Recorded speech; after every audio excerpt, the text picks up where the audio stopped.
வணக்கம் நண்பர்களே. நண்பர்களே, இன்று பென்ஷன் பாலிசியை பற்றி ஒரு முக்கியத்துவத்தை சொல்லிக் கொடுக்குறேன். அதாவது நண்பர்களே, ஓடி உழைச்சி அழுத்து போய் நல்ல ஒரு ஏசி ரூமில் ஒருத்தன் இருந்தாங்கன்னா அவங்களுக்கு எவ்வளோ மன நிம்மதி இருக்கும். அழுத்து உளுத்து கஷ்டப்பட்டு வேலை செஞ்சு ஃப்ரீயாட்டு அமைதியாக ஒரு ஏசி ரூமு அவனுக்கு கிடச்சினா அவர் எவ்வளோ சந்தோஷப்படுவார்.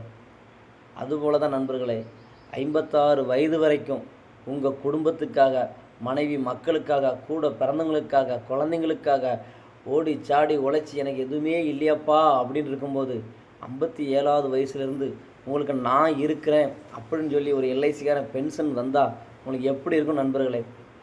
ஒவ்வொரு வருஷமும் ஒவ்வொரு மாதமும் மாதம் 1ஆம் தேதி உங்கள் அக்கௌண்ட்டில் பணத்தை நாங்கள் போட்டுக்கிட்டே இருக்கோம்.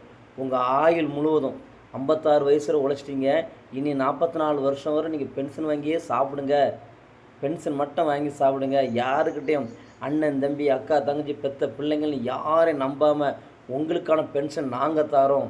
மாதம் உங்கள் அக்கௌண்ட்டில் பணம் போடுறோம், நீங்கள் எடுத்து சாப்பிடுங்கன்னு சொல்லி உங்களுக்கு தந்தா வேண்டான்னு சொல்ல போகிறீங்க. நண்பர்களே, அது சம்மந்தமான நல்ல திட்டம் ஒன்று என்கிட்ட இருக்குது. நீங்கள் எனக்கு தொடர்பு கொள்ளுங்கள். ஓகே நண்பர்களே, இது போன்ற நல்ல கருத்துள்ள வீடியோக்களை தெரிந்து கொள்ள நமது யூடியூப் சேனலை சப்ஸ்கிரைப் செய்து கொள்ளுங்கள். நன்றி, வணக்கம்.